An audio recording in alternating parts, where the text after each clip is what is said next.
Quels sont les 17 cryptos qui représentent presque 90% de tout mon portefeuille? C'est ce que je vais vous dire dans cette vidéo qui a pour but principalement d'être éducatif et de vous expliquer, de vous montrer concrètement quelles sont les proportions de mes crypto-monnaies. Pourquoi je possède par exemple plus de 31% de Bitcoin, pourquoi je possède X% de telle ou telle crypto-monnaie. Comme ça, vous allez voir concrètement comment je gère mon portefeuille et les proportions et quel est le ratio risque-récompense que j'espère grâce à ce portefeuille et à cette répartition de mon portefeuille que vous allez découvrir en toute transparence puisque je vais complètement tout vous montrer en toute transparence.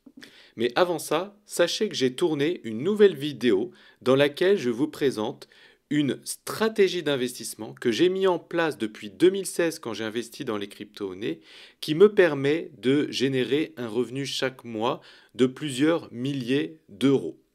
Pour y accéder, c'est simple parce que vous aussi, il est possible que vous puissiez faire pareil.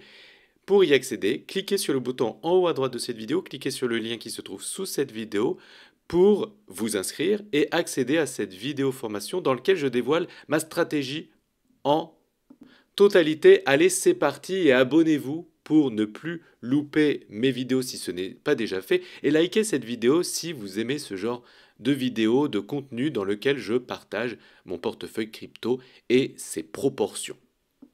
Dans un premier temps, pourquoi je possède presque 32% de mon portefeuille en Bitcoin? Tout simplement parce que le Bitcoin, c'est la crypto-monnaie la plus capitalisée au monde. À elle seule, elle représente 60% de tout le marché en crypto-monnaie. Alors, il faut avoir une grosse proportion de Bitcoin pour cette raison-là, mais parce que le Bitcoin, c'est la seule crypto qui est unique. Il n'y a aucune crypto qui peut être concurrente du Bitcoin, tout simplement parce que il n'y a pas de fondateur. Elle est totalement décentralisée et c'est la première crypto-monnaie qui a vraiment existé et qui a vraiment eu un succès. De plus, il y a souvent des Bitcoin Season et des Altcoin Season, c'est-à-dire que parfois c'est le Bitcoin qui surperforme les altcoins et parfois c'est les altcoins qui ont meilleure performance que le Bitcoin. Donc en fait, il y a des vases communicants entre le Bitcoin, tout seul d'un côté, et les altcoins, toutes seules de l'autre côté. Donc pour contrebalancer son portefeuille et pour qu'il y ait un bon équilibre, il faut une grosse proportion de Bitcoin afin de pallier à ces moments où il y a, en l'occurrence depuis plus de 2 ans, une Bitcoin Season. Donc là, je suis bien content d'avoir plus de 30% de mon portefeuille en Bitcoin en ce moment parce que c'est lui qui prend le plus de valeur ces 2 dernières années et c'est lui qui perd le moins. Ensuite, ma deuxième crypto que je possède en ce moment, c'est de l'USDT à presque 18% de mon portefeuille, tout simplement puisque moi je l'ai dit depuis plusieurs mois, surtout fin 2024 et en novembre, j'avais dit que je vendais des cryptos pour encaisser des gains en novembre et que je commençais à accumuler des stablecoins et à ne pas réinvestir mes gains. Et aujourd'hui, j'en suis très content puisque toutes les cryptos ont craché, dont surtout celles que j'ai vendues à ce moment-là, fin 2024, et donc j'ai protégé mes gains. Et c'est ce qui fait d'ailleurs cette gestion bonne père de famille entre le Bitcoin et l'USDT d'ailleurs que aujourd'hui je surperforme le marché. C'est grâce à ma sagesse, j'ai envie de dire, et mon expérience de 8 ans dans les crypto-monnaies. Ensuite, je possède presque 11% d'Ethereum qui a très peu performé et très mal performé ces derniers mois, mais Ethereum va à un moment donné va rattraper son retard. Donc il faut savoir qu'Ethereum, c'est la deuxième crypto la plus capitalisée au monde. Donc selon moi, il faut en avoir une bonne proportion dans son portefeuille, mais elle est quand même 5 fois moins capitalisée que le Bitcoin. Donc il faut en avoir beaucoup moins quand même que le Bitcoin. En sachant que sur l'univers, l'écosystème Ethereum, il y a énormément de choses. Il y a les plus gros stablecoins, les plus gros NFT, les plus grosses plateformes de finances décentralisées, les plus grosses layers 2. Et tout comme Bitcoin, Ethereum possède lui aussi son ETF, contrairement à toutes les autres crypto-monnaies. Et bien sûr, c'est l'une des blockchains les plus utilisées, avec aussi ses Layer 2. Alors pour moi, il faut en avoir une bonne partie, malgré qu'en ce moment, il performe peu. À un moment, il rattrapera son retard. Ensuite, la quatrième crypto que je possède, c'est du BNB, à presque 7% de mon portefeuille. Puisque quel est l'exchange le plus connu au monde, le plus sécurisé au monde et qui possède plus de 200 millions de clients partout sur cette planète? Eh bien, c'est Binance. Et donc Binance, c'est la porte d'entrée de la ruée vers les cryptos.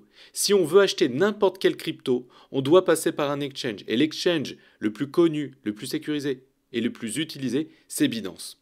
Et donc Binance, il peut faire investir en un claquement de doigts dans son token, le BNB, pour participer à des launchpads, à des launch pools, pour réduire ses frais, etc. Et donc, c'est une crypto-monnaie très solide puisqu'elle est backée par une société qui génère plus d'1 milliard de bénéfices par an en moyenne. Donc ce n'est pas une crypto-monnaie qui va mourir ou qui va disparaître puisqu'il y a un mastodonte qui est garant derrière, j'ai envie de dire. Et le BNB a très bien performé ces derniers mois, trimestres. Elle est plus ou moins au niveau de son ancien plus historique de 2021 et c'est une crypto qui généralement est peu volatile. Quand le marché perd énormément de valeur, eh bien le BNB généralement perd peu de valeur. Moi j'adore cette crypto donc j'en possède 7%.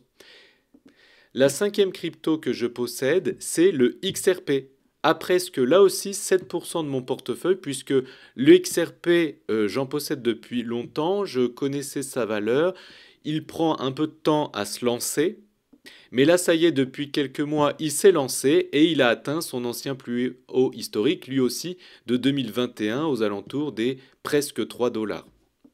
Et XRP, qu'on aime ou qu'on n'aime pas, c'est quand même la troisième crypto volatile la plus capitalisée au monde, c'est le XRP.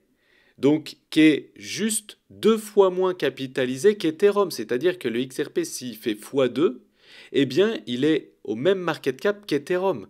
Donc, XRP, c'est énorme. Donc, je pense qu'on ne peut pas faire abstraction du XRP, c'est une crypto trop grosse. Après, certaines personnes vont dire oui, mais c'est centralisé, c'est lié aux banques, etc. Donc oui, peut-être. Mais si le XRP va faire x10, x20, x30 ou x40, est-ce que ça vaut pas le coup de revenir un peu sur ses convictions pour faire cette performance? Et moi, personnellement, je veux gagner un maximum tout en étant bon père de famille.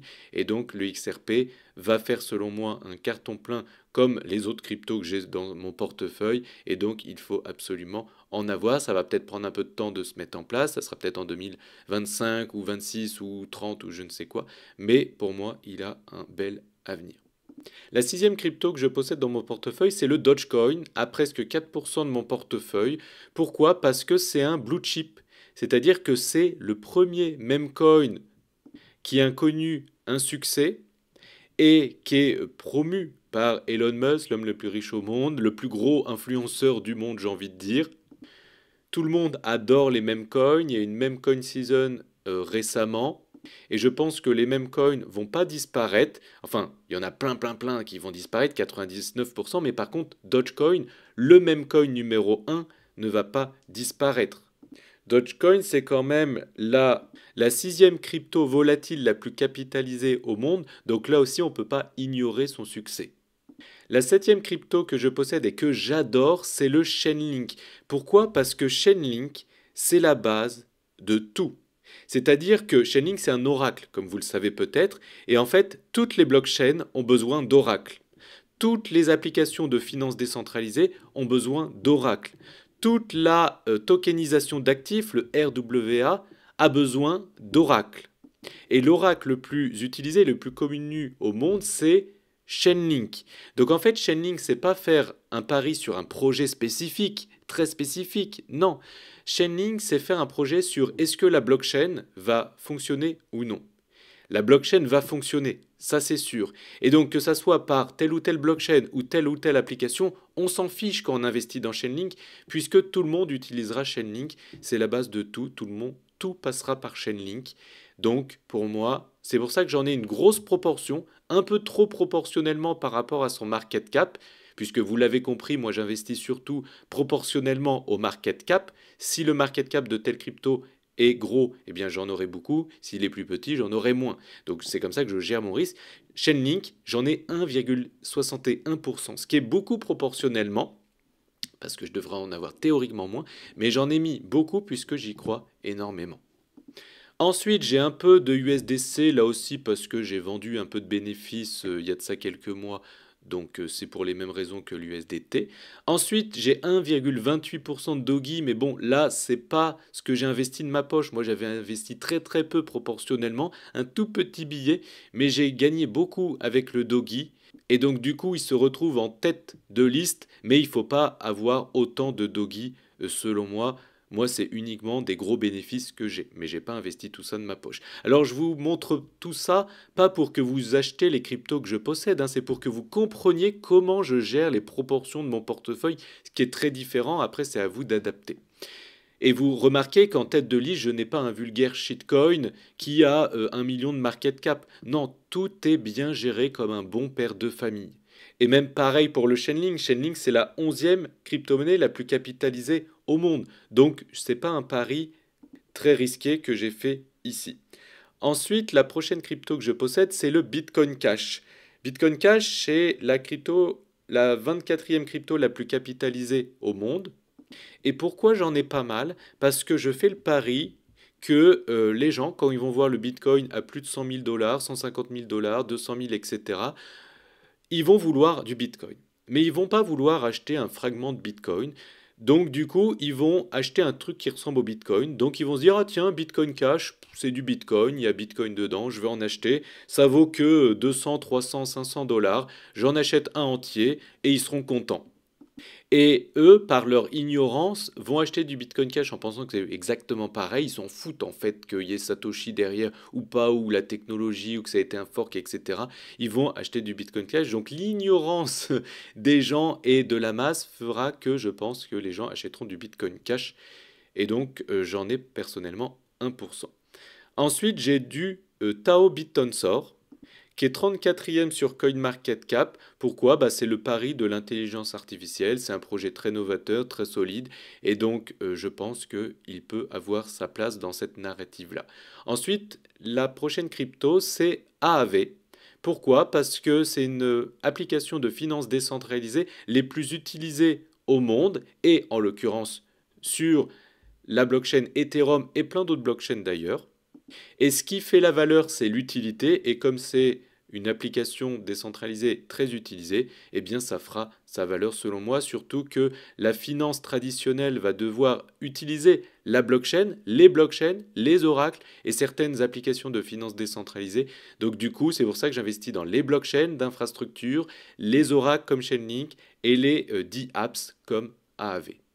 Ensuite, j'adore Ondo. Pourquoi? Parce que c'est l'un des projets de tokenisation d'actifs RWA les plus utilisés pour la tokenisation d'actifs, mais surtout dont BlackRock fait partie des partenaires. Et moi, je fais un gros pari sur la tokenisation d'actifs.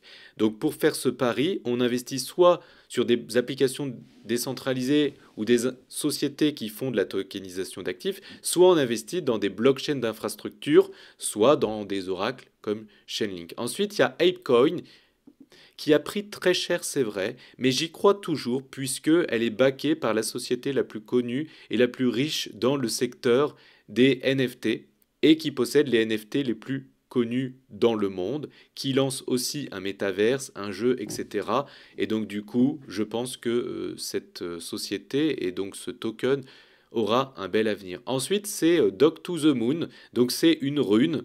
Là, c'est pareil, j'en ai beaucoup proportionnellement, mais parce que j'en ai eu gratuitement grâce à des airdrops, et donc du coup, j'en ai beaucoup proportionnellement, faudra en avoir beaucoup, beaucoup moins, mais comme j'ai rien investi de ma poche, eh bien, c'est pour ça qu'elle est aussi haute. Ensuite, j'ai Uniswap, parce que Uniswap, c'est pareil. Si on veut faire des swaps sur une blockchain, Ethereum d'ailleurs, ou toute autre blockchain, c'est par Uniswap qu'on passe.